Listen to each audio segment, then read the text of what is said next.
Chapter number 14 है। Chapter का नाम है प्रकाश। ठीक है, चलिए जानते हैं प्रकाश के बारे में। प्रकाश का मतलब होता है लाइट। लाइट, ठीक है, ये चैप्टर अपने बहुत इंपॉर्टेंट चैप्टर है। ठीक है, ध्यान से देखिएगा। प्रकाश एक प्रकार की ऊर्जा है। प्रकाश एक प्रकार की क्या है? ऊर्जा है, जो विद्युत चुंबकीय तरंगों के रूप में संचारित होती है। प्रकाश जो है प्रकाश एक प्रकार की ऊर्जा है जो विद्युत चुंबकीय तरंगों के रूप में क्या करती है? संचारित होती है। इसका ज्ञान हमें आंखों द्वारा प्राप्त होता है। जो प्रकाश होता है इसका ज्ञान हमें आंखों द्वारा प्राप्त होता है। इसका तरंग दर 3900 एंगस्ट्रॉम से 7800 एंगस्ट्रॉम के बीच होता है। यानी प्रकाश जो होता है इसका तरंग दर 3900 एंगस्ट्रॉम से 7800 एंगस्ट्रॉम के बीच होता है। सन 1637 में दकार्ते ने प्रकाश के कणिका मॉडल प्रस्तुत किया तथा स्नेल के नियम को व्युत्पन्न किया। यानी 1637 में दकार्ते ने प्रकाश के कणिका मॉडल को प्रस्तुत किया तथा स्नेल के नियम को व्युत्पन्न किया। अब 1678 में डच भौतिकवादी क्रिस्टियान हाइगेन ने प्रकाश के तरंग सिद्धांत के प्रस्तुत किया। यानी 1678 में डच भौतिकविद क्रिस्टियान हाइगेंस ने प्रकाश के तरंग सिद्धांत को क्या किया? प्रस्तुत किया। जब टाइमस यंग ने सन 1801 में अपना व्यतिकरण संबंधी प्रसिद्ध प्रयोग किया, तब यह निश्चित रूप से प्रमाणित हो गया कि वास्तव में प्रकाश की प्रकृति तरंगवत है। प्रकाश की प्रवृत्ति क्या है? तरंगवत है। अब 1850 में फूको द्वारा किए गए प्रयोग द्वारा दर्शाया गया कि जल में प्रकाश की चाल वायु में प्रकाश की चाल से कम है। इस प्रकार तरंग मॉडल की प्रगुक्ति की पुष्टि हो गई।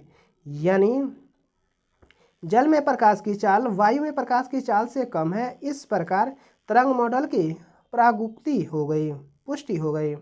प्रकाश तरंगे निर्वात में कैसे संचरित हो सकती है, इसकी व्याख्या जेम्स क्लार्क मैक्सवेल स्टॉकलैंड द्वारा प्रकाश संबंधी प्रसिद्ध वैद्युत चुंबकीय सिद्धांत प्रस्तुत करने पर हो पाई। मैक्सवेल के अनुसार प्रकाश तरंगे परिवर्तनशील विद्युत तथा चुंबकीय क्षेत्रों से संबंध है। परिवर्तनशील विद्युत क्षेत्र समय तथा दिक् स्थान आकाश में परिवर्तनशील चुंबकीय क्षेत्र उत्पन्न करता है तथा परिवर्तनशील चुंबकीय क्षेत्र समय तथा दिक् स्थान में परिवर्तनशील विद्युत क्षेत्र उत्पन्न करता है। परिवर्तनशील विद्युत तथा चुंबकीय क्षेत्र निर्वात में भी वैद्युत चुंबकीय तरंगों प्रकाश तरंगों का संचरण कर सकते हैं। प्रकाश का विद्युत चुंबकीय तरंग सिद्धांत प्रकाश के केवल कुछ गुणों की व्याख्या कर पाता है। प्रकाश का विद्युत चुंबकीय तरंग सिद्धांत प्रकाश के केवल कुछ गुणों की व्याख्या कर पाता है, जैसे प्रकाश का परावर्तन, प्रकाश का अपवर्तन, प्रकाश का सीधी रेखा में गमन, प्रकाश का विवर्तन, प्रकाश का व्यतिकरण एवं प्रकाश का ध्रुवण। ये सब क्या है? प्रकाश का विद्युत चुंबकीय तरंगीय सिद्धांत है। ठीक है, अब विद्युत चुंबकीय तरंग अनुप्रस्थ होती है। विद्युत चुंबकीय क्या होती है? अनुप्रस्थ होती है। विद्युत चुंबकीय तरंग कैसी होती है? अनुप्रस्थ तरंग होती है। अतः प्रकाश भी अनुप्रस्थ तरंग है। प्रकाश भी कैसा है? अनुप्रस्थ तरंग है। प्रकाश का ध्रुवण सिद्ध करता है, प्रकाश का जो ध्रुवण होता है सिद्ध करता है कि प्रकाश तरंगे अनुप्रस्थ होती है। प्रकाश तरंगे क्या होती है? अनुप्रस्थ होती है। अब प्रकाश के कुछ गुण ऐसे हैं जिनकी व्याख्या तरंग सिद्धांत नहीं कर पाते हैं। प्रकाश के कुछ गुण ऐसे हैं जिनकी व्याख्या तरंग सिद्धांत नहीं कर पाते हैं, जैसे प्रकाश विद्युत प्रभाव, क्रॉम्पटन सिद्धांत। ये सब क्या है? प्रकाश के कुछ गुण ऐसे हैं जिनकी व्याख्या तरंग सिद्धांत नहीं कर पाते हैं, जैसे प्रकाश विद्युत प्रभाव तथा क्रॉम्पटन सिद्धांत। अब है प्रकाश विद्युत प्रभाव एवं क्रॉम्पटन सिद्धांत की व्याख्या आइंस्टीन द्वारा प्रतिपादित प्रकाश के फोटॉन सिद्धांत द्वारा की जाती है। अब वास्तव में यह दोनों प्रभाव प्रकाश की कण प्रकृति को प्रकट करता है। वास्तव में यह दोनों प्रभाव प्रकाश की कण प्रकृति को क्या करता है? प्रदर्शित करता है। अब बताए प्रकाश का फोटॉन सिद्धांत। प्रकाश का फोटॉन सिद्धांत इसके अनुसार प्रकाश ऊर्जा के छोटे छोटे बंडलों या पैकेटों के रूप में चलता है। यानी प्रकाश का फोटोन सिद्धांत के अनुसार प्रकाश ऊर्जा के छोटे छोटे बंडलों या पैकेटों के रूप में चलता है, जिन्हें फोटोन कहते हैं। जिन्हें क्या कहते हैं? फोटोन कहते हैं। अब आज प्रकाश को कुछ घटनाओं में तरंग और कुछ कण माना जाता है। इसी को प्रकाश की दोहरी प्रकृति कहते हैं। इसी को क्या कहते हैं? प्रकाश की दोहरी प्रकृति कहते हैं। यानी विद्युत चुम्बकीय विकिरण द्वैध व्यवहार करता है। यानी विद्युत चुम्बकीय जो विकिरण होता है द्वैध व्यवहार करता है। प्रकाश विद्युत प्रभाव के बारे में आते हैं। जब कोई पदार्थ धातु एवं अधातु ठोस द्रव एवं गैस किसी विद्युत चुम्बकीय विकिरण जैसे एक्सरे, दृश्य प्रकाश आदि से ऊर्जा अवशोषित करने के बाद इलेक्ट्रॉन उत्सर्जित करता है तो इसे प्रकाश विद्युत प्रभाव कहते हैं। यानी कह रहा है जब कोई पदार्थ किसी विद्युत चुम्बकीय विकिरण से ऊर्जा शोषित करने के बाद इलेक्ट्रॉन उत्सर्जित करता है उसे क्या कहते हैं? प्रकाश विद्युत प्रभाव कहते हैं। और इस क्रिया में जो इलेक्ट्रॉन निकलते हैं उन्हें प्रकाश इलेक्ट्रॉन कहते हैं। इस क्रिया में जो इलेक्ट्रॉन निकलते हैं उन्हें क्या कहते हैं? प्रकाश इलेक्ट्रॉन कहते हैं। 1887 ने एच हर्ट्ज ने यह प्रयोग किया कि 1905 में आइंस्टीन ने प्रकाश विद्युत प्रभाव की व्याख्या की है। यानी 1905 में आइंस्टीन ने प्रकाश विद्युत प्रभाव की क्या की है? व्याख्या की है। अब है नोट, अल्बर्ट आइंस्टीन को 1921 में प्रकाश विद्युत प्रभाव की व्याख्या के लिए भौतिकी में नोबेल पुरस्कार से सम्मानित किया गया है। अल्बर्ट आइंस्टीन को 1921 में प्रकाश विद्युत प्रभाव की व्याख्या के लिए भौतिकी में नोबेल पुरस्कार से क्या किया? सम्मानित किया गया है। निर्वात में प्रकाश के वेग की गणना सबसे पहले 1676 ईस्वी में रोमर ने की थी। निर्वात में प्रकाश के वेग की गणना सबसे पहले 1676 ईस्वी में रोमर ने की थी। वायु और निर्वात में प्रकाश की चाल सबसे अधिक 3 × 10⁸ मीटर पर सेकेंड होती है। वायु और निर्वात में प्रकाश की चाल सबसे अधिक कितना होती है? 3 × 10⁸ मीटर पर सेकेंड होता है। अब प्रकाश की चाल माध्यम के अपवर्तनांक म्यू पर निर्भर करता है। प्रकाश की चाल माध्यम के अपवर्तनांक म्यू पर निर्भर करता है। जिस माध्यम का अपवर्तनांक जितना अधिक होता है उसमें प्रकाश की चाल उतनी ही कम होती है। उतनी ही कम होती है। U बराबर C/μ। U बराबर क्या होता है? C/μ। जहाँ म्यू माध्यम में प्रकाश की चाल है, म्यू क्या है? माध्यम में प्रकाश की चाल। C क्या? निर्वात में प्रकाश की चाल है। नोट है, हवा में प्रकाश की चाल दाब, ताप एवं घनत्व से स्वतंत्र होती है। हवा में प्रकाश की चाल दाब, ताप एवं घनत्व से क्या होती है? स्वतंत्र होती है। अब है प्रकाश को सूर्य से पृथ्वी तक आने में औसतन 8 मिनट 16.6 सेकेंड का समय लगता है। प्रकाश को सूर्य से पृथ्वी तक आने में औसतन 8 मिनट 16.6 सेकेंड का समय लगता है। चंद्रमा से परावर्तित प्रकाश को पृथ्वी तक आने में 1.28 सेकेंड का समय लगता है। चंद्रमा से परावर्तित प्रकाश को पृथ्वी तक आने में 1.28 सेकेंड का समय लगता है।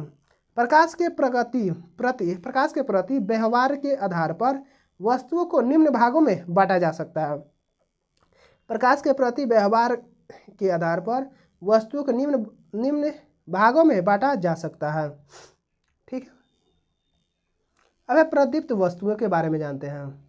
प्रदीप्त वस्तुएं लुमिनस बॉडीज, ठीक है, वे वस्तुएं जो स्वयं के प्रकाश से प्रकाशित होती है उसे प्रदीप्त वस्तुएं कहते हैं। जैसे सूर्य, विद्युत बल्ब आदि, ये सब क्या है? प्रदीप्त वस्तुएं हैं। अप्रदीप्त वस्तुएं वे वस्तुएं जिनका अपना स्वयं का प्रकाश नहीं होता है लेकिन उन पर प्रकाश डालने पर वे दिखाई देने लगती है। जैसे मेज, कुर्सी आदि सब क्या है? अप्रदीप्त वस्तुएं हैं। अब विभिन्न माध्यमों में प्रकाश की चाल, माध्यम प्रकाश की चाल मीटर पर सेकेंड में है।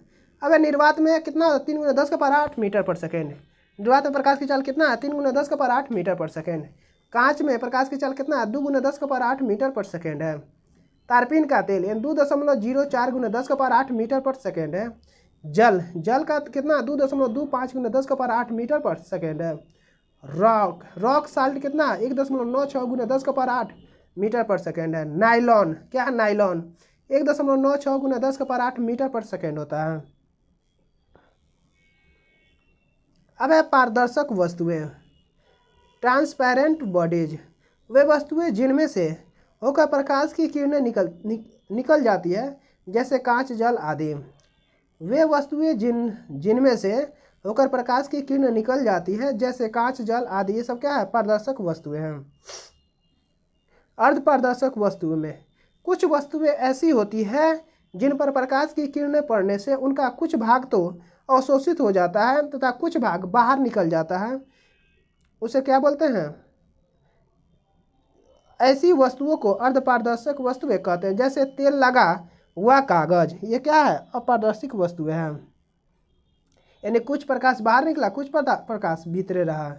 ठीक है, अब आते हैं अपारदर्शक वस्तुएं, ओपेक्यू बॉडीज। यानी देखिए अपारदर्शक वस्तुएं वे वस्तुएं हैं जिनमें होकर प्रकाश की किरणें बाहर नहीं निकल पाती, जैसे धातु। यानी अपारदर्शक वस्तुएं वे वस्तुएं हैं जिनसे होकर प्रकाश की किरणें बाहर नहीं निकल पाती, धातु जैसे। अब है प्रकाश का विवर्तन, डिफ्रेक्शन ऑफ लाइट। प्रकाश को बहुत छोटे अवरोध के किनारों पर थोड़ा मुड़कर उसकी छाया में प्रवेश करने की घटना को विवर्तन कहते हैं। यानी प्रकाश को बहुत छोटे अवरोध के किनारों पर थोड़ा मुड़कर उसकी छाया में प्रवेश करने की घटना को विवर्तन कहते हैं। इस घटना की खोज फ्रॉनहॉफर ने की थी। इस घटना की खोज किसने? फ्रॉनहॉफर ने की थी। प्रकाश का विवर्तन अवरोध के आकार पर निर्भर करता है। प्रकाश का विवर्तन जो है अवरोध के आकार पर निर्भर करता है। अब है नोट में है प्रकाश के विवर्तन के लिए 10⁻⁷ मीटर या मीटर का अवरोध होना चाहिए। प्रकाश का विवर्तन के लिए 10⁻⁷ मीटर का अवरोध होना चाहिए, जो सामान्य जीवन में संभव नहीं है। इसी कारण हम विवर्तन की घटना को देख नहीं पाते हैं। इसी कारण हम विवर्तन की घटना को देख नहीं पाते हैं। परंतु दूरदर्शी में तारों के प्रतिबिंब तीक्ष्ण बिंदुओं की तरह न बनकर अस्पष्ट धब्बे की तरह बनता है, जिसका कारण विवर्तन है। जिसका कारण क्या है? विवर्तन है।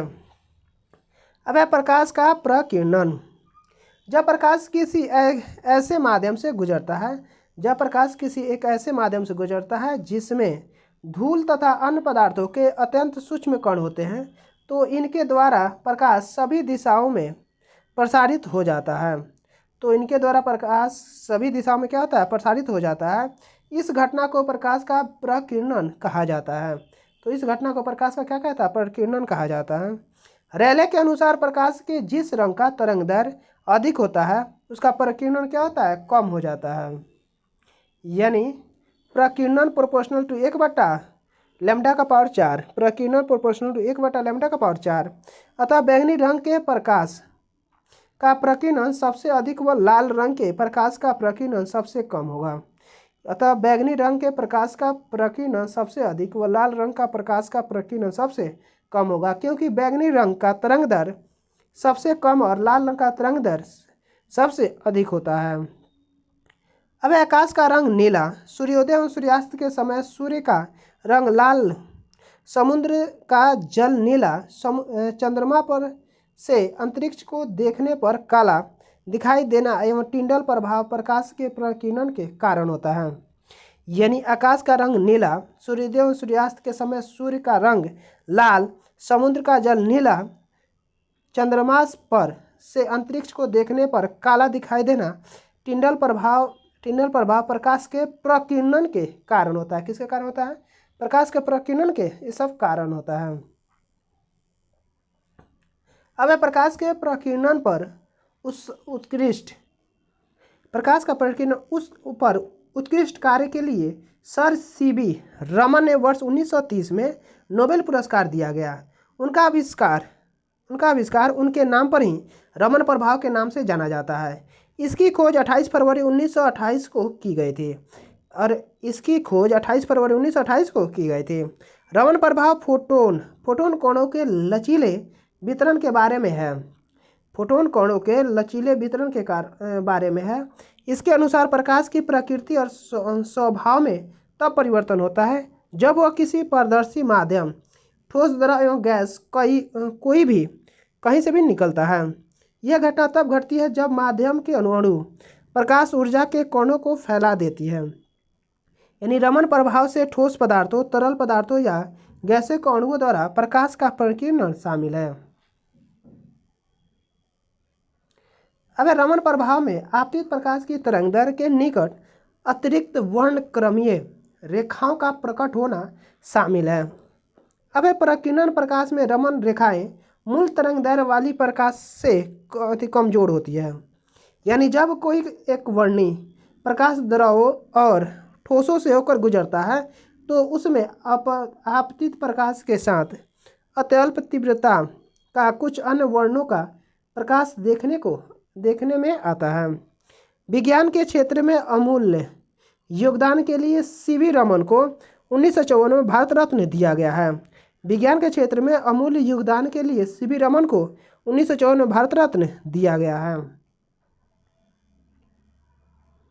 अब है नोट, 28 फरवरी 1928 को सीवी रमन ने रमन प्रभाव की खोज की, तभी से 28 फरवरी को भारत में विज्ञान दिवस मनाया जाता है।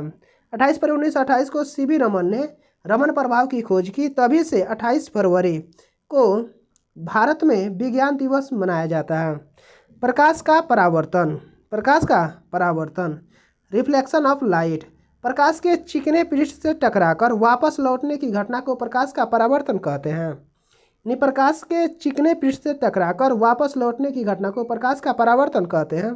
परावर्तन के दो नियम हैं। पहला है आपतित किरण आपतन बिंदु पर अभिलंब व परावर्तित किरण एक ही तल में होते हैं। आपतित किरण आपतन बिंदु पर अभिलंब व परावर्तित किरण एक ही तल में होते हैं। दूसरा है आपतन कोण परावर्तन कोण के बराबर होता है। आपतन कोण जो होता है परावर्तन कोण के बराबर होता है। प्रकाशीय गेज परावर्तन के सिद्धांत पर कार्य करता है। प्रकाशीय गेज जो होता है परावर्तन के सिद्धांत पर कार्य करता है। अब है चांदी प्रकाश का सबसे अच्छा परावर्तक है। चांदी जो होता है प्रकाश का क्या सबसे अच्छा परावर्तक है, इसलिए दर्पणों पर चांदी यानी सिल्वर नाइट्रेट AgNO3 की कलई की जाती है। ठीक है, यानी चांदी जो होता है प्रकाश का सबसे अच्छा परावर्तक होता है, इसलिए दर्पणों पर चांदी यानी सिल्वर का AgNO3 की कलई की जाती है, सिल्वर नाइट्रेट का कलई की जाती है। अब आते हैं समतल दर्पण के बारे में। समतल दर्पण से परावर्तन, प्लेन मिरर से परावर्तन। समतल दर्पण में किसी वस्तु का प्रतिबिंब दर्पण के पीछे उतनी ही दूरी पर बनता है जितनी दूरी पर वस्तु दर्पण के सामने रखी होती है।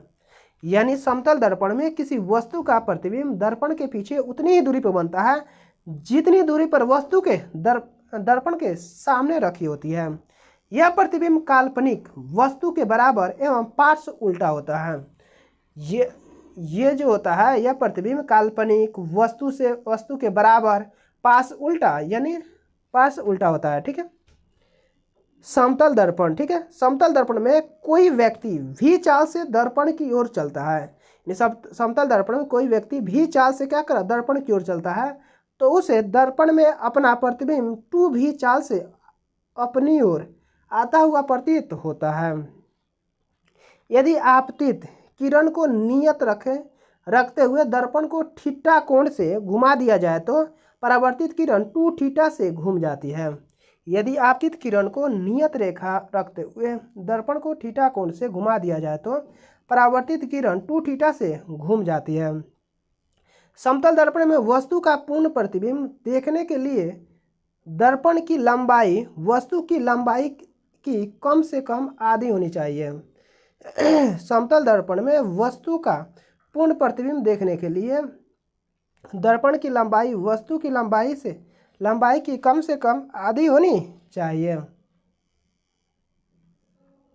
अब यदि दो समतल दर्पण थीटा कोण पर झुके हों तो उनके बीच रखी वस्तु के प्रतिबिंबों की संख्या की गणना निम्न प्रकार से की जाती है। यदि दो समतल दर्पण थीटा कोण पर झुके हो तो उनके बीच रखी वस्तु का प्रतिबिंब की संख्या की गणना निम्न प्रकार से की जाती है। यदि 360/थीटा एक सम संख्या आए तो प्रतिबिंब की संख्या वस्तु की सभी स्थितियों के लिए n बराबर 360-1 होगी। जैसे 90 डिग्री पर झुके दो समतल दर्पणों के बीच 360/90 डिग्री -1 बराबर 4 - 1 बराबर 3 प्रतिबिंब बनेंगे। दूसरा कह रहा है यदि 360/थीटा एक विषम संख्या हो तो प्रतिबिंब की संख्या n बराबर 360/थीटा होगी। यदि वस्तु दोनों दर्पणों के बीच के कोणों के समद्विभाजक पर नहीं हो तो जैसे थीटा 40 कोण पर झुकेगा तो समतल दर्पण के बीच 360/40 बराबर 9 प्रतिबिंब बनेगा। अब तीसरा कह रहा है 360/थीटा एक विषम संख्या हो, वह वस्तु दोनों दर्पणों के बीच के कोण के समद्विभाजक पर रखी हो तो प्रतिबिंब का संख्या n बराबर 360/थीटा -1 होता है। जैसे 40 डिग्री कोण पर झुके दो समतल दर्पणों के बीच 20 डिग्री पर कोई वस्तु रखती है तो प्रतिबिंब की संख्या क्या हो जाएगा 360/40 -1 बराबर 8 होगी। ठीक है। अब है चौथा कह रहा है 360/थीटा एक भिन्न संख्या हो तो प्रतिबिंब की संख्या उसके पूर्णांक के बराबर होगी। यदि 360/थीटा एक भिन्न संख्या हो तो प्रतिबिंबों की संख्या क्या होगी उसके पूर्णांक के बराबर होगा। ठीक है। अब आगे देखते हैं पेरिस्कोप में दो समतल दर्पण होते हैं जो 45 डिग्री पर होता है। पेरिस्कोप में दो समतल दर्पण होता है जो 45 डिग्री पर होता है। गोलीय दर्पण से परावर्तन जानते हैं। गोलीय दर्पण से परावर्तन। गोलीय दर्पण दो प्रकार के होते हैं। गोलीय दर्पण दो प्रकार के होते हैं, अवतल दर्पण और उत्तल दर्पण। गोलीय दर्पण कितने प्रकार के? अवतल दर्पण और उत्तल दर्पण होते हैं। अवतल दर्पण का उपयोग बड़ी फोकस दूरी वाली अवतल दर्पण दाढ़ी बनाने में काम आता है। आँख, कान, नाक और दांत के डॉक्टरों द्वारा उपयोग में लाया जाने वाला दर्पण है कौन दर्पण? अवतल दर्पण। और अवतल दर्पण का उपयोग गाड़ी के हेडलाइट एवं सर्च लाइट में, अवतल दर्पण का सोलर कुकर में, अवतल दर्पण का सोलर प्लेट में, अवतल दर्पण रेजर लाइट में, अवतल दर्पण का परावर्तक दूरबीन में किया जाता है। यानी अवतल दर्पण का उपयोग कहाँ कहाँ? आँख, कान, नाक, दांत डॉक्टर के द्वारा उपयोग में, गाड़ी के हेडलाइट में, सर्च लाइट में, सोलर कुकर में, सोलर प्लेट में, लेजर लाइट में, परावर्तक दूरबीन में किया जाता है। अब है अवतल दर्पण में बने प्रतिबिंब की स्थिति एवं प्रकृति। अवतल दर्पण में बने प्रतिबिंब की स्थिति एवं प्रकृति। वस्तु की स्थिति, प्रतिबिंब की स्थिति, वस्तु की स्थिति, प्रतिबिंब की स्थिति, वस्तु की तुलना में प्रतिबिंब का आकार, प्रतिबिंब की प्रकृति। अब है अनंत पर। पहला है अनंत पर, तो प्रतिबिंब की स्थिति कहाँ होगी? फोकस पर। जब वस्तु अनंत पर है तो वस्तु की प्रतिबिंब की स्थिति कहाँ होगी? फोकस पर। और जब वस्तु अनंत पर है तो वस्तु की तुलना में प्रतिबिंब का आकार कैसा बनेगा? बहुत छोटा बिंदु मात्र का बनेगा। अब है प्रतिबिंब की प्रकृति कैसी होगी? उल्टा और वास्तविक होगी। अगर वस्तु की स्थिति वक्रता केंद्र व अनंत के बीच हो तो प्रतिबिंब की स्थिति फोकस व वक्रता केंद्र के बीच में बनेगा। वस्तु की तुलना जो है प्रतिबिंब का आकार होगा और प्रतिबिंब की प्रकृति कैसे? उल्टा और वास्तविक बनेगा। वक्रता केंद्र प्रतिबिंब की स्थिति वक्रता केंद्र पर ही होगा। वक्रता केंद्र पर तो प्रतिबिंब वस्तु की तुलना में प्रतिबिंब का आकार कैसा? समान आकार का होगा। वक्रता केंद्र पर प्रतिबिंब की प्रकृति उल्टा व वास्तविक होगा। जब वस्तु फोकस तथा वक्रता केंद्र पर हो तो प्रतिबिंब में वक्रता केंद्र एवं अनंत के बीच बनेगा, बड़ा बनेगा, उल्टा और वास्तविक बनेगा। फोकस पर हो तो अनंत पर बनेगा प्रतिबिंब और बहुत बड़ा बनेगा, उल्टा और वास्तविक बनेगा। फोकस तथा ध्रुव के बीच हो तो दर्पण के पीछे बनेगा बड़ा बनेगा, सीधा और आभासी बनेगा। ठीक है, चलिए आगे देखते हैं। अब है उत्तल दर्पण से बने प्रतिबिंब देखेंगे। क्या है? उत्तल दर्पण से बने प्रतिबिंब। उत्तल दर्पण में प्रत्येक दशा में प्रतिबिंब दर्पण के पीछे उसके उसके ध्रुव फोकस के बीच वस्तु से छोटा, सीधा एवं आभासी बनता है। ठीक है, यानी उत्तल दर्पण के से बना प्रतिबिंब जो होता है, उत्तल दर्पण में प्रत्येक दशा में प्रतिबिंब दर्पण के पीछे उसके ध्रुव और फोकस के बीच वस्तु से छोटा, सीधा एवं आभासी बनता है। उत्तल दर्पण का उपयोग। उत्तल दर्पण का उपयोग पहला है, इसका उपयोग गाड़ी में चालक की सीट के पास पीछे के दृश्य को देखने में किया जाता है। सोडियम परावर्तक लैंप में किया जाता है। अब है प्रकाश का अपवर्तन। प्रकाश का अपवर्तन, जब प्रकाश की किरणें एक पारदर्शी माध्यम से दूसरे पारदर्शी माध्यम में प्रवेश करती है तो दोनों माध्यमों को अलग करने वाले तल पर अभिलंबवत आपतित होने पर बिना मुड़े सीधे निकल जाती है, परंतु तिरछी आपतित होने पर वे अपनी मूल दिशा से विचलित हो जाती है। इस घटना को प्रकाश का अपवर्तन कहते हैं।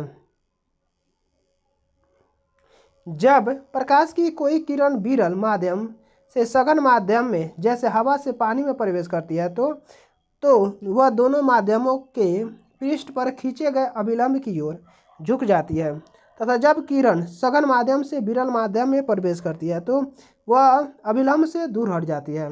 लेकिन जो किरण अभिलंब के समानांतर प्रवेश करती है तो उनके पथ में कोई परिवर्तन नहीं होता है। अब नोट है, अपवर्तन के फलस्वरूप आवृत्ति में कोई परिवर्तन नहीं होता है, जबकि आयाम, वेग व तरंग दर बदल जाती है। आयाम, वेग और तरंग दर क्या हो जाता है? बदल जाता है। अपवर्तन के नियम। आपतित किरण, अभिलंब, अपवर्तित किरण तीनों एक ही समतल में स्थित होते हैं।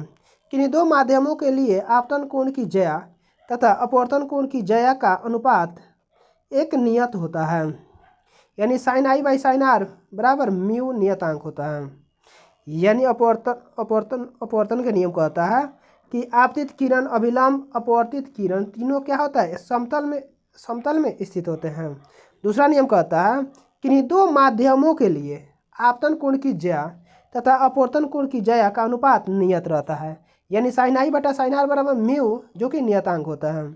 नियतांक को पहले माध्यम के सापेक्ष दूसरे माध्यम का अपवर्तनांक कहते हैं।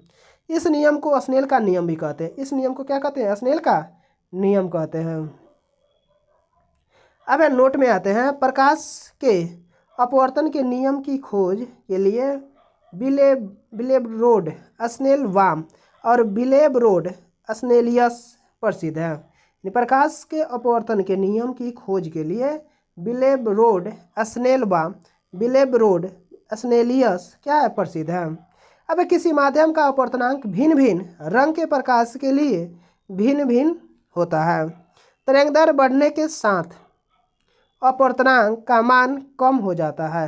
तरंग दर बढ़ने के साथ साथ अपवर्तनांक का मान क्या होता है? कम हो जाता है।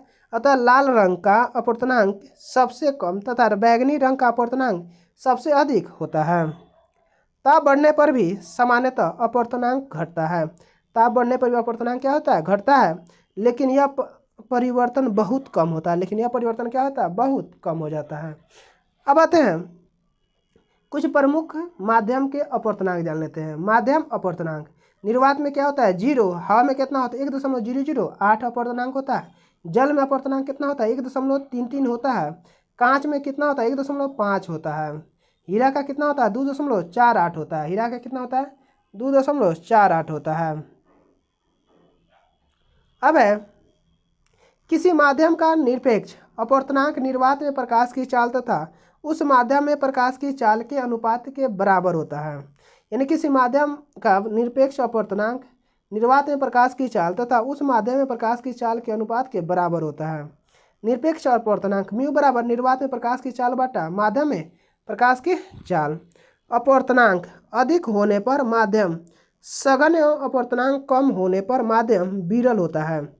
अपवर्तनांक अधिक होने पर माध्यम सघन एवं अपवर्तनांक कम होने पर माध्यम विरल होता है। नोट है, अपवर्तनांक मात्रकहीन एवं बीमाहीन राशि है। अपवर्तनांक जो होता है मात्रकहीन एवं बीमाहीन राशि है। प्रकाश के अपवर्तनांक के कारण घटने वाली घटनाएं। अब आते हैं प्रकाश के अपवर्तन के कारण घटने वाली घटनाओं के बारे में जानते हैं। अब है पहला कह रहा है, अब है प्रकाश के अपवर्तन के कारण घटने वाली घटना है। पहला कह रहा है, द्रव में अंशतः डूबी हुई सीधी तथा छड़ टेढ़ी दिखाई पड़ती है। द्रव में अंशतः डूबी हुई सीधी छड़ टेढ़ी दिखाई देती है। दूसरा कह रहा, तारे टिमटिमाते हुए दिखाई पड़ते हैं। तीसरा है, सूर्योदय के पहले सूर्यास्त के बाद बाद भी सूर्य दिखाई देता है। चौथा है, पानी से भरे किसी बर्तन की तली में पड़ा हुआ सिक्का ऊपर उठा हुआ दिखाई पड़ता है। पांचवा है, जल के अंदर पड़ी हुई मछली वास्तविक गहराई से कुछ ऊपर उठी हुई दिखाई पड़ती है। अब है प्रकाश का पूर्ण आंतरिक परावर्तन, total international reflection of light. क्रांति कोण, सर्कुलर एंगुलर। क्रांति कोण सघन माध्यम में बना वह आपतन कोण है जिसके लिए विरल माध्यम में अपवर्तन कोण का मान 90 डिग्री होता है। यानी क्रांति कोण जो होता है, क्रांति कोण सघन माध्यम में बना वह आपतन कोण होता है जिसके लिए विरल माध्यम में अपवर्तन कोण का 90 डिग्री होता है। नोट है, अधिक अपवर्तनांक वाले माध्यम का क्रांति कोण कम होता है। अधिक अपवर्तनांक वाले माध्यम का क्रांति कोण क्या होता है? कम होता है। हीरा के लिए क्रांति कोण का मान 24 डिग्री होता है। हीरा के लिए क्रांति कोण का मान क्या होता है? 24 डिग्री होता है, जो सबसे कम है। अब है आपतन कोण का मान क्रांति कोण से थोड़ा सा अधिक कर दे तो प्रकाश विरल माध्यम में बिल्कुल ही नहीं जाता है। आपतन कोण का मान क्रांति कोण से थोड़ा अधिक कर दे तो प्रकाश विरल माध्यम में बिल्कुल ही नहीं जाता है, बल्कि संपूर्ण प्रकाश परावर्तित होकर सघन माध्यम में ही लौट आता है। बल्कि संपूर्ण प्रकाश परावर्तित होकर सघन माध्यम में क्या होता है? लौट आता है। इस घटना को प्रकाश का पूर्ण आंतरिक परावर्तन कहते हैं। इस घटना को प्रकाश का पूर्ण आंतरिक परावर्तन कहते हैं। इसमें प्रकाश का अपवर्तन बिल्कुल नहीं होता है। इसमें प्रकाश का अपवर्तन बिल्कुल नहीं होता है। संपूर्ण आपतित प्रकाश परावर्तित हो जाता है। संपूर्ण आपतित प्रकाश परावर्तित हो जाता है। किसी पृष्ठ के जिस भाग से पूर्ण आंतरिक परावर्तन होता है वह चमकने लगता है। यानी किसी पृष्ठ के जिस भाग से पूर्ण आंतरिक परावर्तन होता है वो क्या होता है? चमकने लगता है। प्रकाश के पूर्ण आंतरिक परावर्तन के लिए निम्न दो शर्तों का पूरा होना अनिवार्य है। प्रकाश के पूर्ण आंतरिक परावर्तन के लिए निम्न दो शर्तों का पूरा होना क्या है? अनिवार्य है। पहला, प्रकाश की किरण सघन माध्यम से विरल माध्यम में जा रही है। प्रकाश की किरण सघन माध्यम से विरल माध्यम में जा रही हो। आपतन कोण क्रांति कोण से बड़ा हो। आपतन कोण क्रांति कोण से क्या हो? बड़ा हो। अब है पूर्ण आंतरिक परावर्तन के उदाहरण। पूर्ण आंतरिक परावर्तन के उदाहरण, पहला है हीरा का चमकना। दूसरा है रेगिस्तान में मरीचिका का बनना। पहला है हीरा का चमकना, दूसरा है रेगिस्तान में मरीचिका का बनना। जल में पड़ी परखनली का चमकना। जल में पड़ी परखनली का चमकना। चौथा है कांच में आई दरार का चमकना। कांच में आई दरार का चमकना। प्रकाशिक तंतु, क्या है? प्रकाशिक तंतु, ऑप्टिकल फाइबर्स। यानी प्रकाश सरल रेखा में गमन करता है। प्रकाश जो होता है क्या करता है? सरल रेखा में गमन करता है। लेकिन पूर्ण आंतरिक परावर्तन का उपयोग करके प्रकाश को एक वक्रीय मार्ग में तो चलाया जा सकता है। अब है प्रकाशिक तंतु पूर्ण आंतरिक परावर्तन के सिद्धांत पर आधारित एक ऐसी युक्ति है जिसके द्वारा प्रकाश सिग्नल को इसकी तीव्रता में बिना क्षय के एक स्थान से दूसरे स्थान तक स्थानांतरित किया जा सकता है।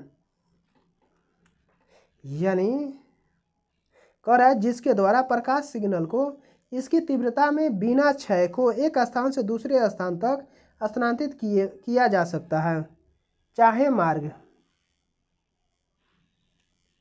मार्ग कितना भी टेढ़ा मेढ़ा हो।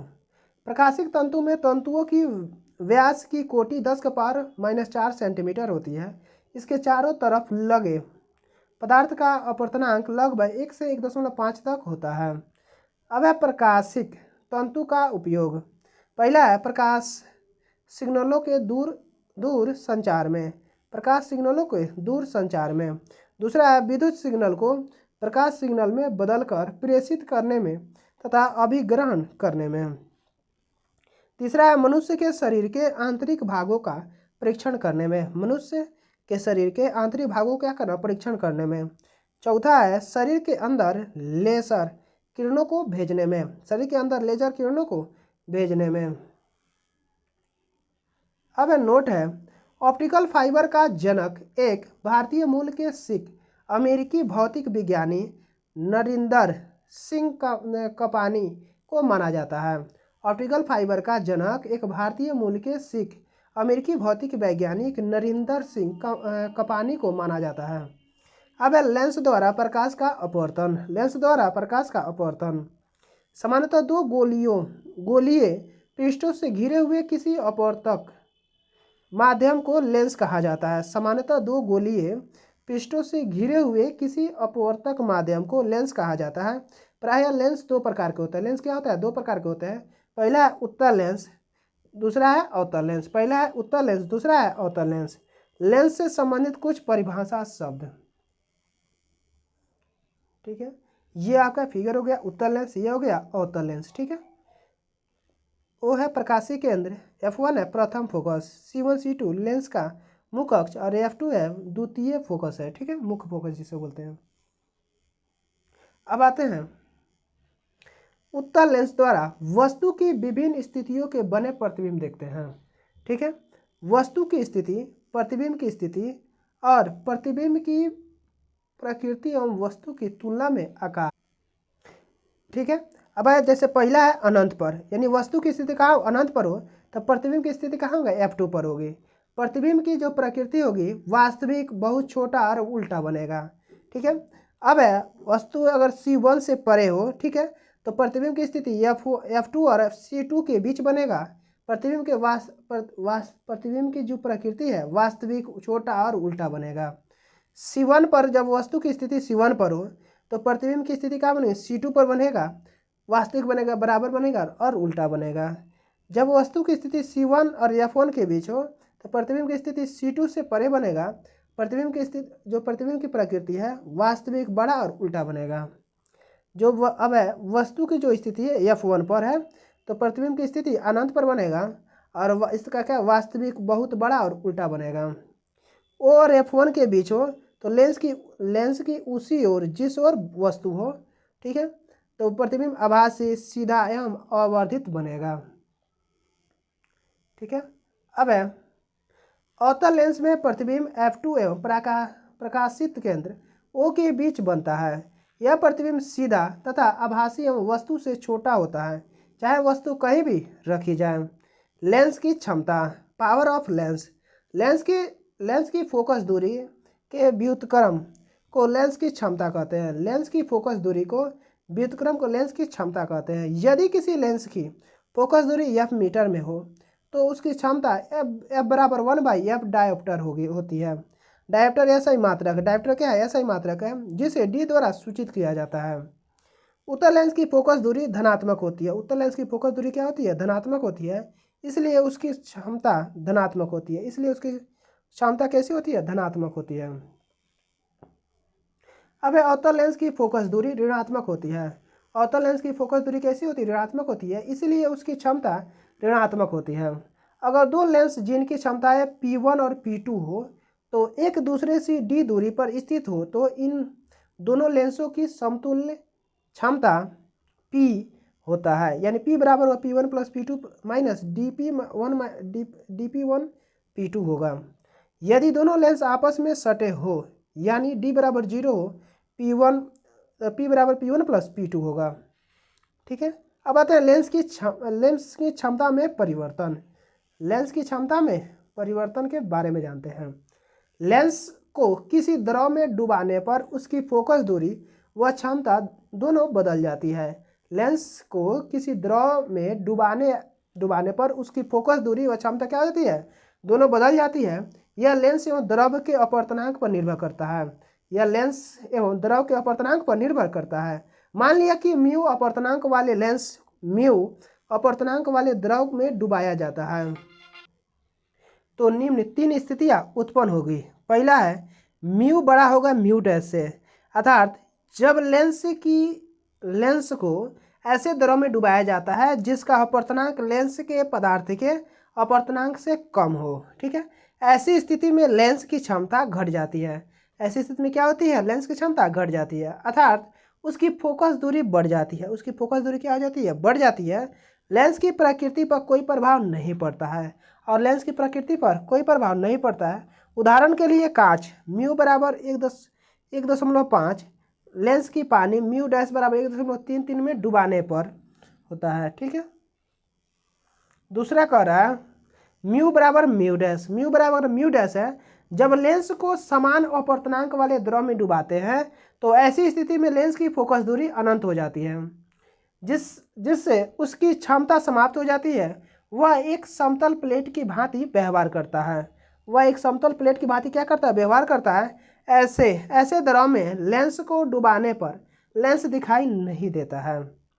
तीसरा है म्यू छोटा होगा म्यू डैश से, अर्थात जब लेंस को ऐसे द्रव में डुबाया जाता है जिसका अपवर्तनांक लेंस के अपवर्तनांक से अधिक है, तो ऐसी स्थिति में फोकस दूरी बढ़ जाती है, जिससे उसकी क्षमता घट जाती है। इसके साथ साथ लेंस की प्रकृति भी बदल जाती है, अर्थात उत्तल लेंस अवतल लेंस की भांति और अवतल लेंस उत्तल लेंस की भांति व्यवहार करने लगता है। जैसे उदाहरण के लिए पानी के अंदर हवा का बुलबुला उत्तल लेंस के समान दिखाई देता है, परंतु व्यवहार अवतल लेंस के समान करता है। जैसे म्यू बराबर 1.5 के लेंस के कार्बन सल्फाइड यानी म्यू डैश बराबर 1.6 वाट में डुबाने पर भी उत्तल लेंस अवतल लेंस के समान तथा अवतल लेंस उत्तल लेंस के समान व्यवहार करता है। ठीक है, अब है प्रकाश का वर्ण विक्षेपण। प्रकाश का वर्ण विक्षेपण यानी जब सूर्य का प्रकाश प्रिज्म से होकर गुजरता है तो वह अपवर्तन के पश्चात प्रिज्म के आधार की ओर झुकने के साथ साथ विभिन्न रंगों के प्रकाश में बढ़ जाता है। ठीक है, प्रकाश का वर्ण विक्षेपण जब सूर्य का प्रकाश प्रिज्म से होकर गुजरता है तो वह अपवर्तन के पश्चात प्रिज्म के आधार की ओर झुकने के साथ साथ विभिन्न रंगों में क्या होता है? विभक्त जाता है, जिसे बोलते हैं विबग्योर। क्या होता है? इसे बोलते हैं विबग्योर, VIBGYOR, विबग्योर। तरंग दर लैम्डा बढ़ता है, आवृत्ति विचलन प्रकीर्णन अपवर्तनांक घटता है। ठीक है, ये हो गया श्वेत प्रकाश जब प्रिज्म से गुजारते हैं तो वैगनी भी violet indigo blue green yellow orange red निकलता है। ठीक है, चलिए आगे देखते हैं। अब इस प्रकाश से प्राप्त रंगों के समूह को वर्णक्रम स्पेक्ट्रम कहते हैं तथा श्वेत प्रकाश को अपने अव्ययी रंगों में विभक्त होने की क्रिया को वर्ण विक्षेपण कहते हैं। प्रकाश के वर्ण विक्षेपण की घटना के कारण कोची ने एक मूलानुपाती सूत्र यानी म्यू बराबर A+B/λ² प्राप्त किया, जो कोची का समीकरण कहलाता है।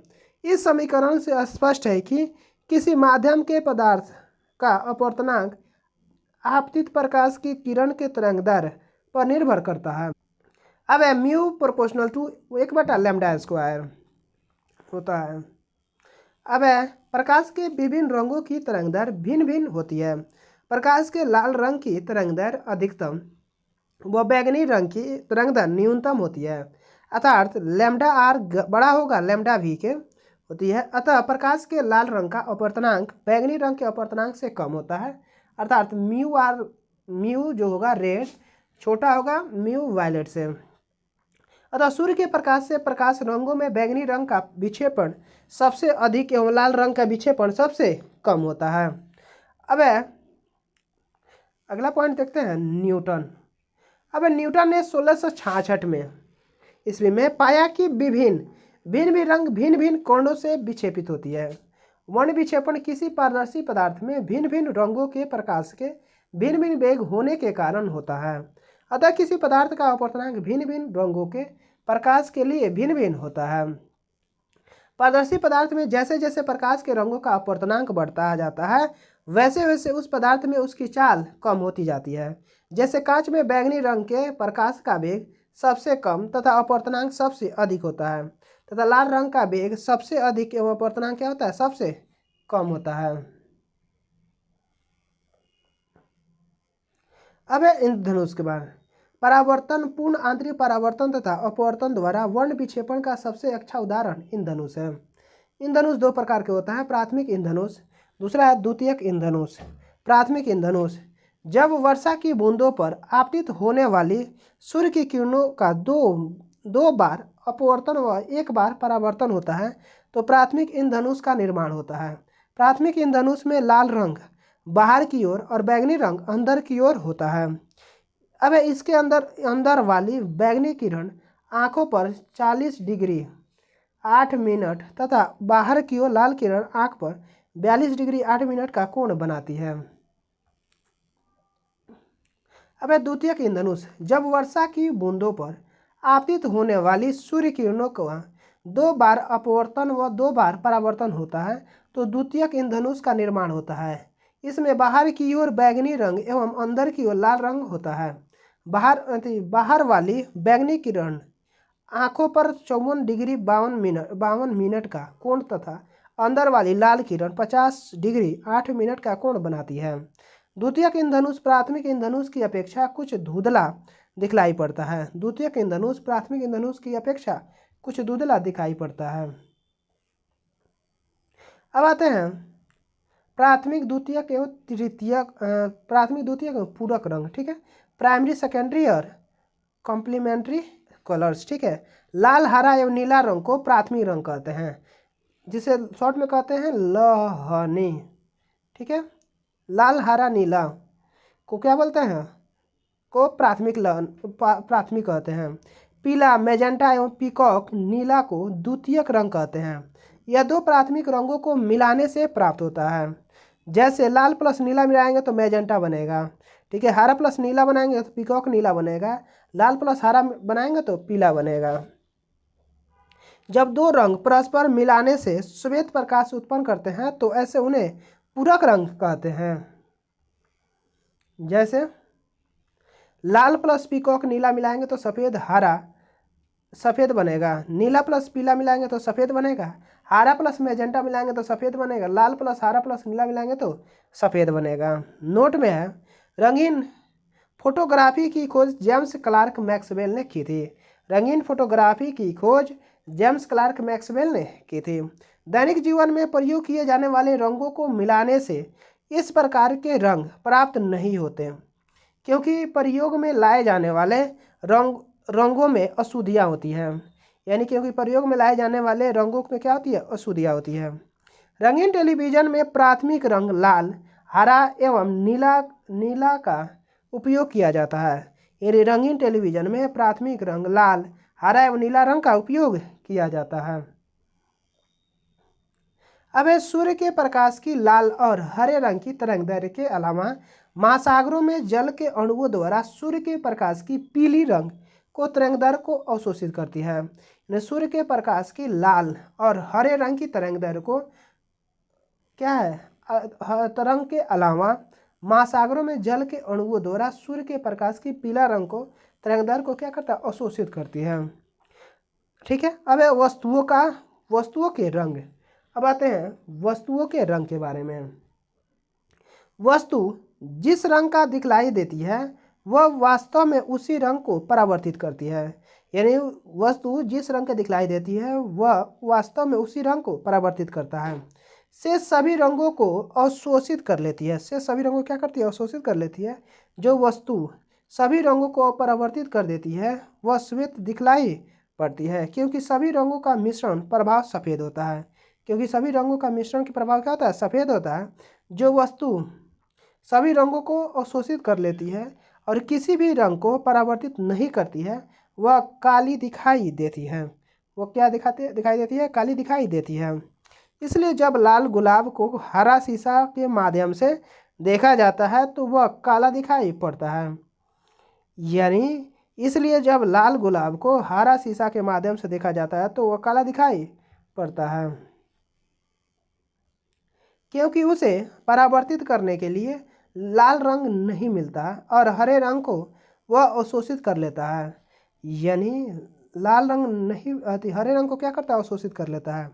विभिन्न वस्तुओं पर विभिन्न रंगों की किरणें डालने पर वे किस तरह से दिखती है, इसे निम्नलिखित तालिका में देखा जा सकता है। यानी विभिन्न वस्तुओं पर विभिन्न रंगों की किरणें डालने पर वे किस तरह के दिखता है, इसे निम्नलिखित तालिका में देखा जा सकता है। अब वस्तु का नाम सफ़ेद किरणों में, लाल किरणों में, हरी किरणों में, पीली किरणों में, नीली किरणों में।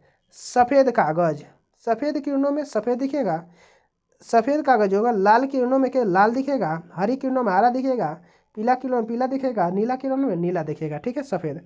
अब वहीं लाल कागज जो होगा, सफ़ेद में लाल दिखेगा, लाल कागज जो होगा लाल में लाल दिखेगा। लाल कागज जो हरा होगा तो काला दिखेगा। लाल कागज जो होगा पीला में क्या दिखेगा, पीली में काला दिखेगा और नीला में भी काला दिखेगा। हरा कागज जो होगा सफ़ेद में हरा दिखेगा, लाल में काला दिखेगा, हरा में हरा दिखेगा, पीला में काला दिखेगा। हरा कागज पीला में काला दिखेगा, हरा नीला में कैसा दिखेगा, काला दिखेगा। ठीक है। अब आते हैं पीली कागज। पीली कागज सफ़ेद में पीला दिखेगा, लाल में काला दिखेगा, हरा में काला दिखेगा, पीला में पीले ही दिखेगा, नीला में काला दिखेगा। अब है नीला कागज। नीला सफ़ेद में नीला दिखेगा, लाल में काला दिखेगा, हरा में काला दिखेगा, पीला में काला दिखेगा और नीला में नीला दिखेगा। ठीक है। प्रकाश तरंग का व्यतिकरण।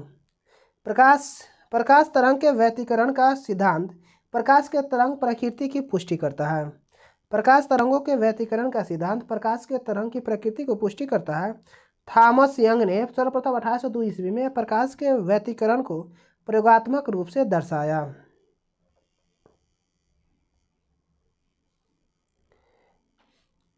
थॉमस यंग ने सर्वप्रथम 1802 ईस्वी में प्रकाश के व्यतिकरण को रूप में दर्शाया।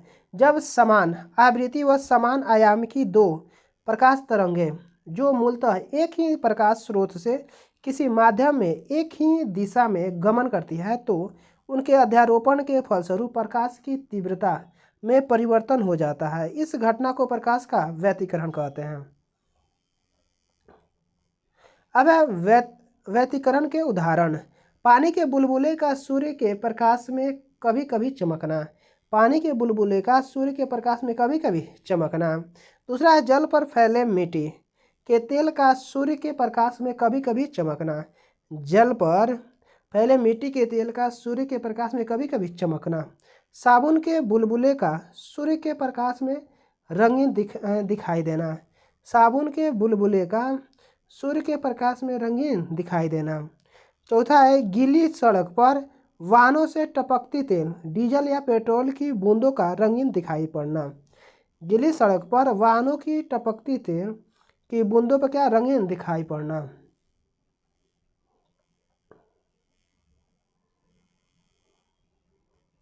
अब व्यतिकरण के दो प्रकार होते हैं। व्यतिकरण के दो प्रकार होते हैं।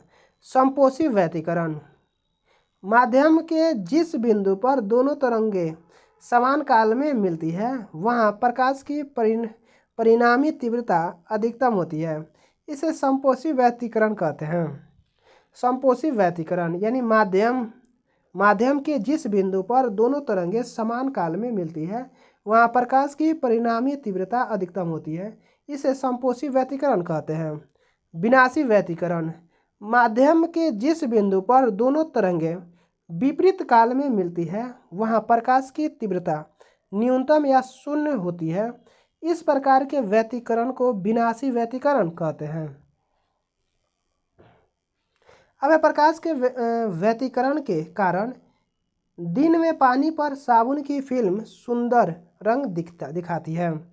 नोट में है दो स्वतंत्र प्रकाश स्रोतों से निकलनी प्रकाश तरंगों में व्यतिकरण की घटना नहीं पाई जाती है। प्रकाश तरंगों का ध्रुवण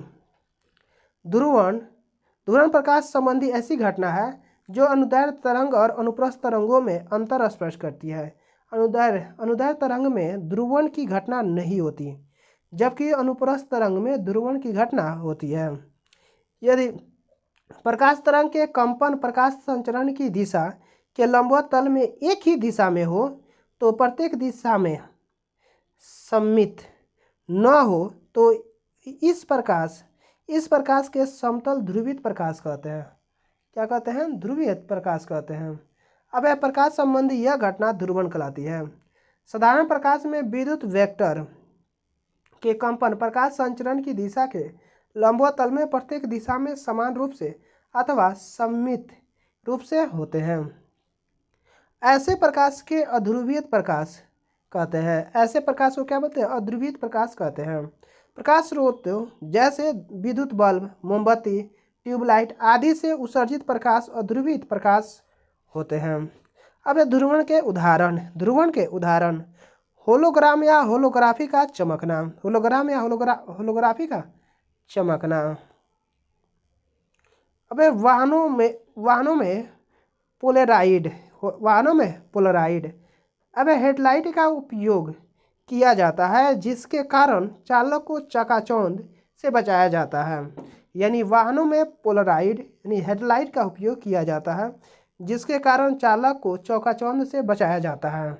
यह भी ध्रुवण की घटना पर आधारित है। यह भी क्या है? ध्रुवण की घटना पर आधारित है। त्रिविमीय चलचित्र एक ध्रुवण की घटना पर आधारित है।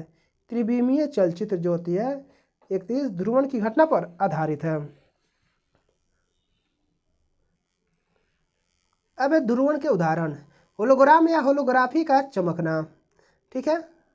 दूसरा है वाहनों में पोलराइड हेडलाइट का उपयोग किया जाता है जिसके कारण चालक को चकाचौंध से बचाया जाता है। यह भी ध्रुवण की घटना पर आधारित है। त्रिविमीय चलचित्र 31 ध्रुवण की घटना पर आधारित है। नोट है ध्रुवण की घटना केवल प्रकाश की तरंगों में होती है क्योंकि प्रकाश अनुप्रस्थ तरंग है, जबकि ध्वनि में यह घटना नहीं होती है क्योंकि अनुदैर्ध्य तरंग है। क्या है? अनुदैर्ध्य तरंग है। प्रकाश तरंगों का प्रकाशीय प्रभाव केवल विद्युत वेक्टरों विद्युत क्षेत्र के कारण होता है। अब है laser light amplification by stimulated emission of radiation का संक्षिप्त रूप ही लेजर कहलाता है। ठीक है। लेजर का light amplification by stimulated emission of radiation को क्या बोलते हैं? शॉर्ट में लेजर बोलते हैं। ठीक है।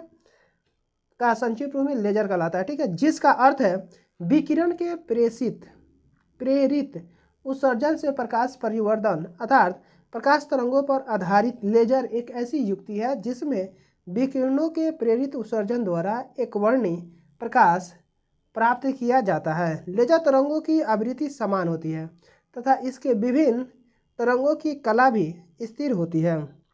अब इसके मूलभूत सिद्धांत की चर्चा सर्वप्रथम 1917 में आइंस्टीन ने की थी, परंतु वास्तव में लेजर की खोज 1960 में अमेरिका की हेजेज अनुसंधान प्रयोगशाला में थियोडोर एच मैमेन द्वारा की गई। यह लेजर सक्रिय माध्यम के रूप में सिंथेटिक रूबी का उपयोग करता है और 694.3 नैनोमीटर की तरंगदैर्घ्य के साथ प्रकाश की गहरी लाल किरण उत्सर्जित करता है। वर्तमान समय में विभिन्न प्रकार के लेजर विभिन्न प्रकार के धात्विक पदार्थों से निर्मित होने लगे थे। अब है मानव नेत्र। क्या है? ह्यूमन आई। आंख बाहर से एक कठोर व अपारदर्शी श्वेत झिल्ली से ढकी रहती है जिसे दीप्त पटल कहते हैं। दीप्त पटल के सामने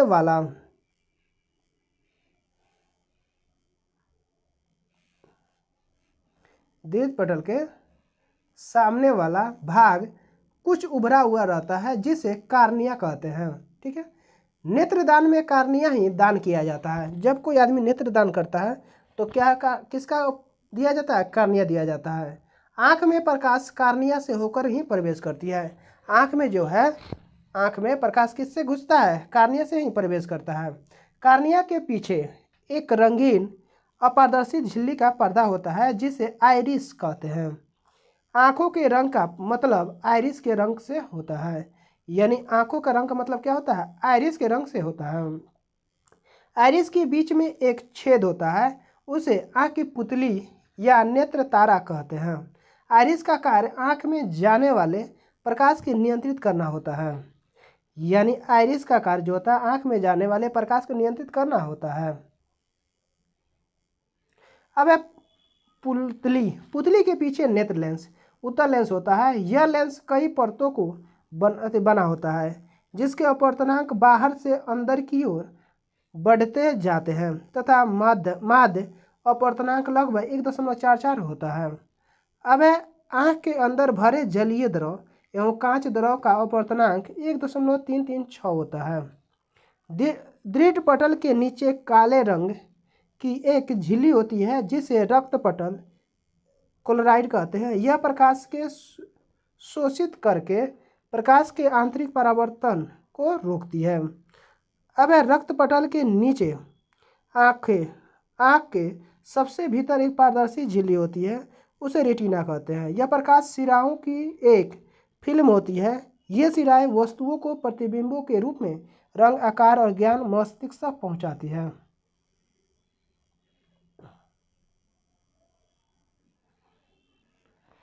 मस्तिष्क तक पहुंचाती है। रेटिना पर वस्तु का प्रतिबिंब उल्टा एवं वास्तविक बनता है। जो रेटिना होता है उस पर वस्तु का प्रतिबिंब कैसा बनता है, उल्टा और वास्तविक बनता है। ठीक है। अब है अंधबिंदु, ब्लाइंड स्पॉट। जिस स्थान पर प्रकाश सिरा रेटिना के छेद कर मस्तिष्क में जाती है, उस स्थान पर प्रकाश का कोई प्रभाव नहीं पड़ता है। उस स्थान को ही अंधबिंदु कहा जाता है। अब आते हैं पीत बिंदु, येलो पॉइंट। रेटिना के बीचों बीच एक पीला भाग होता है जहाँ पर बना हुआ प्रतिबिंब सबसे अधिक स्पष्ट दिखाई देता है, उसे पीत बिंदु कहते हैं। उसे क्या कहते हैं, पीत बिंदु कहते हैं। अब आते हैं रंग दृष्टि। क्या है, रंग दृष्टि के बारे में। Colour vision. रेटिना में दो प्रकार के प्रकाश संवेदनशील कोशिकाएं होती है, शंकु तथा क्षण। शंकु कोशिका से रंग का एवं क्षण कोशिका से प्रकाश की तीव्रता का आभास होता है। अब आते हैं निकट बिंदु, नियर पॉइंट। वह निकटतम बिंदु जिसे आँख अपनी अधिकतम समंजन क्षमता लगाकर स्पष्ट देख सकती है, आँख का निकट बिंदु कहलाता है। आँख से निकट बिंदु की दूरी स्पष्ट दृष्टि की न्यूनतम दूरी कहलाती है। समान आँख के लिए यह दूरी 25 सेंटीमीटर होती है। समान आँख के लिए दूर बिंदु अनंत पर होती है। यानी समान आँख के लिए दूर बिंदु किस पर होती है, अनंत पर होती है। अब 5500 एंगस्ट्रम तरंगदैर्घ्य वाली दृश्य प्रकाश के प्रति मनुष्य की आँख सबसे अधिक संवेदनशील होती है। नोट है, जब आँख में धूल जाती है तो उसका नेत्र श्लेष्मा अंग सूज जाता है और लाल हो जाता है। अब है दृष्टि दोष व उसका परिणाम। एक समान मनुष्य 25 सेंटीमीटर से लेकर अनंत पर स्थित वस्तु को अपनी रेटिना पर फोकस कर सकता है, यानी वस्तु को देख सकता है, लेकिन उम्र बढ़ने या अन्य कारणों से आँखों की यह क्षमता समाप्त हो जाती है। इस कारण आँख के लेंस में उत्पन्न गड़बड़ी होती है। इससे कई प्रकार की दृष्टि दोष उत्पन्न हो जाते हैं जो निम्न है। जैसे है निकट दृष्टि दोष। निकट दृष्टि जिसे बोलते हैं मायोपिया, इस रोग से ग्रसित व्यक्ति की नज़दीक की वस्तु को देख लेता है परंतु दूर की वस्तु को नहीं देख पाता है। यानी निकट दृष्टि दोष जो होता है मायोपिया, इस रोग से ग्रसित व्यक्ति नज़दीक की ही वस्तु को देख पाता है परंतु दूर की वस्तु को नहीं देख पाता है। कारण पहला है लेंस की गोलाई बढ़ जाती है। लेंस की गोलाई क्या हो जाती है, बढ़ जाती है। लेंस की फोकस दूरी घट जाती है। लेंस की क्षमता बढ़ जाती है। लेंस की क्षमता भी बढ़ जाती है किसमें, निकट दृष्टि दोष में। ठीक है। इस कारण वस्तु का प्रतिबिंब रेटिना पर न बनकर रेटिना के आगे बन पाता है, बन जाता है। रेटिना बना बन रेटिना के आगे बन जाता है। ठीक है। रोग का निवारण जो है, निकट दृष्टि दोष के निवारण के लिए उपयुक्त फोकस दूरी अवतल लेंस, किसकी, अवतल लेंस का प्रयोग किया जाता है। यानी निकट दृष्टि दोष को दूर करने के लिए अवतल लेंस का प्रयोग किया जाता है। अब है दूरदृष्टि दोष। क्या है, दूरदृष्टि दोष। इस रोग से ग्रसित व्यक्ति को दूर की वस्तु दिखलाई पड़ती है, निकट की वस्तु दिखलाई नहीं पड़ती है। दूरदृष्टि दोष वाले के लोग जो व्यक्ति होते हैं, इसमें दूर की वस्तु दिखलाई पड़ती है और नज़दीक की वस्तु नहीं दिखलाई पड़ती है। कारण है दूरदृष्टि दोष के लेंस की गोलाई कम हो जाती है। लेंस की गोलाई क्या हो जाती है? कम हो जाती है। लेंस की फोकस दूरी बढ़ जाती है। लेंस की फोकस दूरी बढ़ जाती है। लेंस की क्षमता घट जाती है। इस रोग में निकट की वस्तु का प्रतिबिंब रेटिना के पीछे बनता है। इस रोग में निकट की वस्तु का प्रतिबिंब रेटिना के पीछे बनता है। रोग का निवारण। इस दोष के निवारण के लिए उपयुक्त फोकस दूरी के उत्तल लेंस का प्रयोग किया जाता है। यानी रोग निवारण है, इस दोष के निवारण के लिए उपयुक्त फोकस दूरी को उत्तल लेंस का प्रयोग किया जाता है। अब है तीसरा कह रहा है जरा दृष्टि दोष। अब वृद्धावस्था के कारण आँख की सामंजस्य क्षमता घट जाती है। वृद्धावस्था के कारण आँख की सामंजस्य क्षमता क्या हो जाती है? घट जाती है या समाप्त हो जाती है, जिसके कारण व्यक्ति न तो दूर की वस्तु और न ही निकट की वस्तु देख पाता है।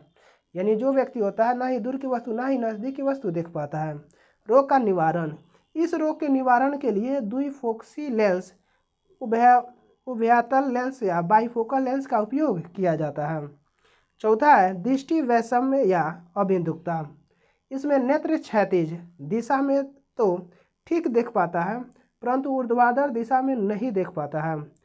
इसके उल्टा ऊर्ध्वाधर दिशा में ठीक से देख पाता है तो क्षैतिज दिशा में नहीं देख पाता है। यानी इस रोग से ग्रसित व्यक्ति केवल एक ही दिशा में क्षैतिज अथवा उदग्र दिशा में ही देख पाता है। अब इसके कारण यह है कि कार्निया की सतह गोलाकार नहीं रहती, बल्कि एक दिशा में उसकी त्रिज्या अधिक हो जाती है तथा दूसरी में कम। इसके निवारण हेतु बेलनाकार लेंस का प्रयोग किया जाता है। इसके निवारण के लिए किसका? बेलनाकार लेंस का प्रयोग किया जाता है। नोट में है टोनोमीटर का प्रयोग किसी व्यक्ति की आँख के अंदर दबाव को मापने के लिए किया जाता है। टोनोमीटर का प्रयोग किसी व्यक्ति की आंखों के अंदर दबाव को मापने के लिए किया जाता है। ग्लूकोमा रोग के इलाज के दौरान किया जाता है। सूक्ष्मदर्शी तथा दूरदर्शी माइक्रोस्कोप एंड टेलीस्कोप। सरल सूक्ष्मदर्शी यह कम फोकस दूरी का उत्तल लेंस होता है। यह कम फोकस दूरी का क्या होता है? उत्तल लेंस होता है। इसमें वस्तु का आकार वस्तु द्वारा नेत्र पर बनाए गए दर्शन कोण पर निर्भर करता है। दर्शन कोण जितना छोटा होता है उतना ही वस्तु छोटी दिखाई पड़ती है। अब नोट में है जकारियस जॉनसन ने सरल सूक्ष्मदर्शी का आविष्कार किया था। जकारियस जॉनसन ने सरल सूक्ष्मदर्शी का आविष्कार किया था। सरल सूक्ष्मदर्शी का आवर्धन क्षमता यम बराबर क्या है? 1 + d/f, जहाँ d बराबर 25 सेंटीमीटर, f लेंस की फोकस दूरी है। संयुक्त सूक्ष्मदर्शी कंपाउंड माइक्रोस्कोप। इसमें एक ही अक्ष पर दो उत्तल लेंस लगे होते हैं। जो लेंस वस्तु की ओर होता है उसे अभिदृश्य लेंस और जो आँख के समीप होता है उसे अभिनेत्र लेंस कहते हैं। अभिदृश्यक लेंस का द्वारक मुख्य व्यास अभिनेत्र लेंस की अपेक्षा छोटा होता है। नेत्रिका तथा अभिदृश्यक में जितनी ही कम फोकस दूरी के लेंसों का उपयोग होता है उसकी आवर्धन क्षमता क्या होती है? उतनी ही अधिक होती है। अब है खगोलीय दूरदर्शी के बारे में। एस्ट्रोनॉमिकल टेलीस्कोप, इसका निर्माण केपलर द्वारा 1911 में किया गया। यानी खगोलीय दूरदर्शी का निर्माण केपलर द्वारा 1911 में किया गया। इसमें दो उत्तल लेंस होते हैं। अभिदृश्यक लेंस की फोकस दूरी नेत्रिका लेंस से अधिक होती है। इसमें प्रतिबिंब काल्पनिक उल्टा एवं बड़ा बनता है। अब है पार्थिव दूरदर्शी में 3 उत्तल लेंस होते हैं। अब इसमें प्रतिबिंब काल्पनिक सीधा और बड़ा बनता है। ठीक है। अब है गैलीलियन टेलीस्कोप, इसका निर्माण गैलीलियो ने 1609 ईस्वी में किया था। अब इसमें अभिदृश्यक के रूप में बड़े फोकसांतर तथा बड़े घेरा का उत्तल लेंस तथा नेत्रिका के रूप में छोटे फोकसांतर एवं छोटे घेरा का अवतल लेंस लगा होता है। इसमें प्रतिबिंब काल्पनिक बड़ा एवं उल्टा बनता है। अब है नोट में, कोई वस्तु हमारी आंखों पर जो कोण बनाती है उसे दर्शन कोण कहते हैं। कोई वस्तु हमारी आंखों पर जो कोण बनाती है उसे क्या कहते हैं? दर्शन कोण कहते हैं। दूरदर्शी एवं सूक्ष्मदर्शी द्वारा दर्शन कोण को बढ़ाकर ही वस्तु का आभासी आकार बढ़ाया जाता है। यानी दूरदर्शी एवं सूक्ष्मदर्शी द्वारा दर्शन कोण को बढ़ाकर ही वस्तु का आभासी आकार बढ़ाया जाता है।